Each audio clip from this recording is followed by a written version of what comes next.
Hello दोस्तों, welcome back to my channel. तो ये करवा चौथ की प्रिपरेशन चल रही है। तो आज पहले मैं लगा रही हूँ कलर अपने बालों में, और ये एक दिन पहले यानी कि 9 तारीख का है। तो मैंने कलर लगा दी है। क्या जा रखा है अभी स्कूल, और अब मुझे हेड वॉश करते ही नहाते ही निकल जाना है अपनी फ्रेंड्स के साथ, जो सोसाइटी में उनके साथ निकल जाना है मेहंदी लगवाने के लिए। और जो भी हमारा करवा चौथ में जो भी हमें सामान लेना होता है वो सारे सामान लेने के लिए। तो बेसिकली हमारा जो है पंजाबी स्टाइल होता है करवा चौथ। बाकी बाकी लोग भी रखते हैं, बट हमारा प्रॉपर करवा चौथ होता है पंजाबी स्टाइल में, क्योंकि हम पंजाबी हैं। तो यहाँ पे सबसे पहले मेरी जो फ्रेंड है जेल नेल पेंट रिमूव करवा रही है, और तब तक मैं अपना कलर दिखा रही हूँ कितना अच्छा कलर हो चढ़ गया है।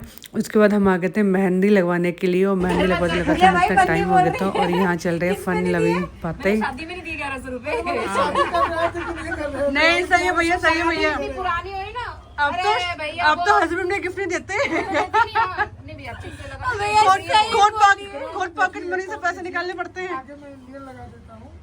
सर्कल वाला लगा, सर्कल नहीं, मैंने आपको टल्लियां चाहिए। नहीं, पति प्यार नहीं करता, कलर आना चाहिए। असली असली मेहंदी वो है कि पति प्यार ना करे, कलर आए। तो केमिकल वाली मेहंदी नहीं है ना मैडम। किसी और का पति प्यार करे तो अरे क्या पता किसी और का पति प्यार करके कलर आ गया तो वो तो आपको पता होगा। तो बहुत ही ज़्यादा फन लविंग बातें चली जा रही थी, और यहाँ पे मेरी मेहंदी लगना स्टार्ट हो गई थी। तो एक ही हाथ में लगी थी, तो मैं सोचा आपको पहले दिखा देता हूँ कि एक हाथ में कैसे लगी है।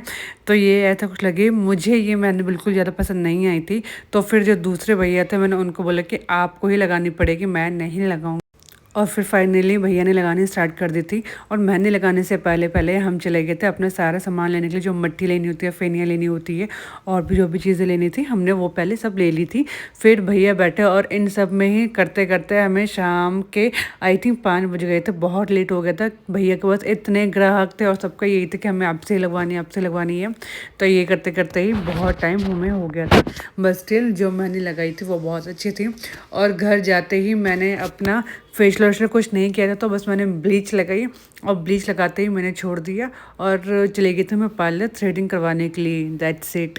और ये मेहंदी लगवाई मैंने, और हम उस शॉप पे खड़े हैं जहाँ पे अभी हमने सामान लेके रखवाया था। जो भी मट्टी वट्टी थी हमने यहाँ रखवाया था, और जहाँ पे हम गए थे वो बस आई थिंक 15 मिनट का दूर था। और क्या इतना रो रहा था कि करते करते भी हमें लेट हो गया था। बस स्टिल सारा काम हो गया। ये सारा सामान था जो लेके आना था। और फिर क्यान की तो खुशी का ठिकाना नहीं था मुझे देखने के बाद। और सबसे पहले फिर मैंने अपने फेस में लगाई थी ब्लीच। ब्लीच के बाद मैं थ्रेडिंग करवाने चली गई थी, और उसके बाद एक लेडी आ गई थी जिसको मैंने मेहंदी लगाई थी। मेहंदी उनके लगाने के बाद मैं स्टार्ट हो गई थी अपने पैरों की मेहंदी। मैं हमेशा अपने पैरों की मेहंदी खुद ही लगाती हूँ, हार्डली कभी मैंने बाहर से लगवाई होगी। अदरवाइज़ मैं खुद लगाती हूँ, मुझे अच्छा लगता है। और सुबह के उठे हुए हैं, और शाम के आई थिंक अभी कितने 10:30 हो गए थे। अभी तक मेहंदी लग रही है। खाना मेरी सासू माँ जी ने बना दिया था, और ऐसे करते करते ही पूरा दिन निकल गया मेरा, और मुझे पता ही नहीं चला। और मैं इतनी थकी हुई थी, और अब मुझे गोभी कुतरा करनी है और बाकी चीज़ें करनी है। और ये लगी थी मेरी मेहंदी जो मुझे बहुत ही ज़्यादा अच्छी लगी थी। अब सीधा मिलते हैं सुबह 4 बजे। तो सुबह 4 बज गए हैं, और मैंने ये सब चीज़ें बना ली है। 3 परांठे बना के, मुझे बहुत भूख लग रही थी। तो हमारे करवा चौथ में पंजाबी में 5 चीज़ें होती हैं। उसके बाद थोड़ी पूजा करने के बाद उसके बाद मैं खाना स्टार्ट करूँगी अपना जो भी है ये सब चीज़ें। और ये सब चीज़ें मैं खा रही हूँ, और एकदम से मैं सोती नहीं हूँ खाना खाने के बाद। तो सोचा क्यों ना मैं अपनी हैंड में नेल पेंट लगा लेती हूँ। इसको सूखने में 10 मिनट लगेंगे, और जो मैंने खाया वो भी थोड़ा बहुत डाइजेस्ट हो जाएगा। उसके बाद जाके मैं सोऊंगी। तो मैं जब जैसे ही मैं सोई, बट मुझे बिल्कुल भी नींद नहीं आई। मेरा माइंड पता नहीं क्यों चले जा रहा था। मैं भी इसलिए क्योंकि मेरा बस माइंड ये था कि 3 आज लोग रेडी होने के लिए आ रहे हैं, तो मैं कैसे करूँगी। खुद को भी रेडी करना है, और साथ साथ खुद को भी करना है, और फास्ट के साथ बिना पानी वानी के तो थोड़ा दिक्कत हो जाती है। तो बस यही माइंड में चल रहा था, जिसकी वजह से मुझे बिल्कुल भी नींद नहीं आई। तो फटाफट मैं नहा धो के रेडी हो गई थी। फिर मेरे घर पे पहले कस्टमर आ गए थे, इनको मेकअप करवाना था। तो इनका ये मेकअप हुआ जो इनको बहुत ही ज़्यादा अच्छा लगा था। और जैसे ही गई फिर मैंने अपना स्टार्ट कर दिया था हेयर में कर्ल्स करना। और ताजुब के बाद तो ये कि मेरे कर्ल्स मशीन ही ख़राब हो गई थी, तो मुझे करने पड़ गए थे। जो मेरी स्ट्रेटिंग मशीन है उससे कर्ल्स करना पड़ा। और एक मेरी जो कस्टमर आई थी उनको कर्ल्स चाहिए था आगे, तो उनको बड़ी दिक्कत हुई थी, बट ऐसे ऐसे करके उन्होंने मैनेज कर लिया। और करवा चौथ जब पूजा होती है तब मुझे पहननी है साड़ी। तो साड़ी अभी कोई आया नहीं था, सोचा प्री प्लीटिंग पहले से कर लेती हूँ। उसमें क्या होता है, बस टक करना होता है और 1 मिनट के अंदर अंदर टक हो जाती है, ज़्यादा टाइम नहीं लगता है। तो मैंने पहले पिन से पूरी मेजरमेंट ले लिया था। उसके बाद ये प्लीट को मैं एकदम प्रेस कर रही हूँ अपने हाथ से, सबको इक्वली करने के बाद। प्रेस करने के बाद हाथ से ही मैं कर रही हूँ, अगर आप प्रेस से कंफर्टेबल तो प्रेस से भी कर सकते हैं। ये करने के बाद मैंने उसको तय करके अपने ही मेकअप रूम में रख दिया, जहाँ पे मेरे सारे कस्टमर आएंगे मेकअप करवाने के लिए। तो ऐसे इससे क्या होता है कि मुझे कम से कम टाइम लगेगा, और सीरियसली अगर मैं ये नहीं करती तो मैं एक्चुअल में टाइमली रेडी नहीं हो पाती। और मैं सच बताऊं तो ये सब करते करते मुझे काफ़ी टाइम हो गया था। और उसके बाद आ गई थी मेरी सेकंड क्लाइंट, जिनका हेयर डू करना था। ये इनका हेयर डू किया, और फिर उसके बाद एक और आई थी, उनके मैं शूट करना भूल गई थी। भूल क्या गई तो बहुत टाइम हो गया था, लेट हो रहे थे, तो इसलिए बस मैंने उनका शूट नहीं किया और मैं अपना रेडी होके नीचे आ गई हूँ। मैंने भी सिंपल से ही मेकअप किया था। पूजा और काफ़ी रील बनाने के बाद मैं आ गई थी चाय पीने के लिए। मेरी मदर इन लॉ ने चाय अलाउ की हुई है। तो पंजाबीज़ में ऐसा होता है कि अगर आपकी सास ने जो आपको अलाउ किया हुआ है वही आपको खाना है, उसके अलावा आप कुछ खा पी नहीं सकते हो। फिर उसके बाद 7:30 बज गए थे मुझे ऊपर आते आते, चाय पीते पीते। उसके बाद जो भी ये चीज़ें थी सारा सेटल डाउन करना था, क्योंकि यहाँ मेरी मदर इन लॉ सोती है। तो मुझे लगा पहले रूम क्लियर कर दूँ, क्योंकि वो भी थकी हुई थी। क्योंकि मैं अपने क्लाइंट में इतना बिजी थी कि मेरे को इतना टाइम नहीं था कि मैं कियान को या घर के कामों में देखूं। तो सुबह के सारे काम करने के बाद दिन का उन्होंने देखा था और शाम का उन्होंने देखा था। तो ये मैं क्लीन कर रही हूँ पूरी अपनी किचन, जो बहुत ही ज़्यादा गंदी हो रखी है। क्योंकि बस मेरा सुबह हाथ लगा था कि सुबह मैंने नाश्ता बनाने के बाद बर्तन वर्तन सारे कर लिए थे, कपड़े धो दिए थे, क्योंकि मुझे पता था उसके बाद मैं अपने किचन में ज़्यादा टाइम नहीं दे पाऊँगी।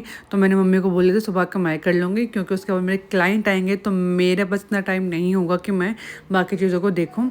तो उसके बाद जब अब मेरे को टाइम मिला है शाम को, तो मैं अब कर रही हूँ।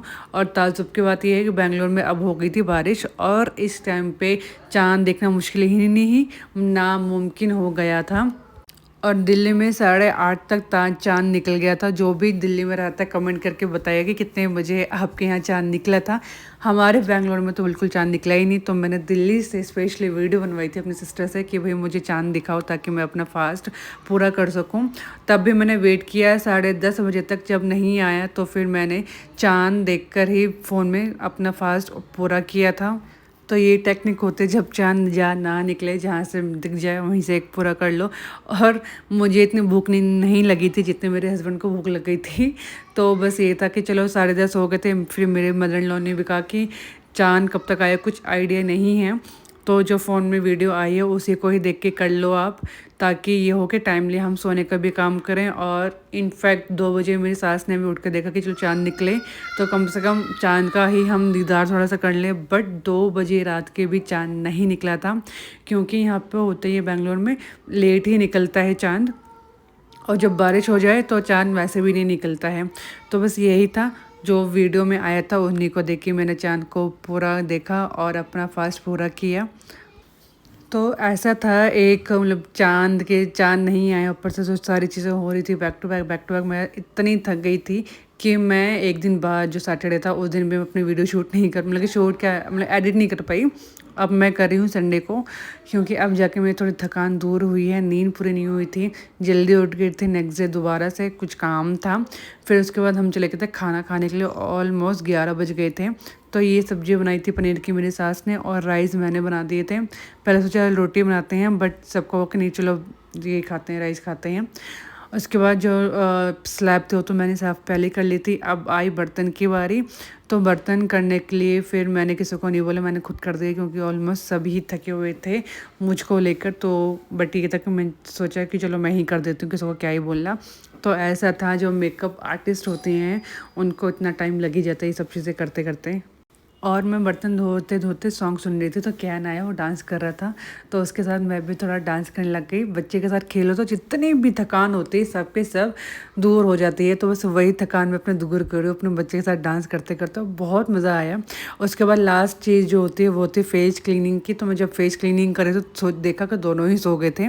तो फेस मैंने अच्छे से क्लीन कर लिया था, मेकअप अदरवाइज़ फेस में बहुत ज़्यादा दाने हो सकते हैं। तो ये था मेरा पूरा करवा चौथ का रूटीन। अगर आपको अच्छा लगे तो प्लीज़ सब्सक्राइब किए बिना मत जाएगा। और फिर मिलते हैं एक और अच्छी वीडियो था। Till then bye bye and thank you. And happy Karva Chauth.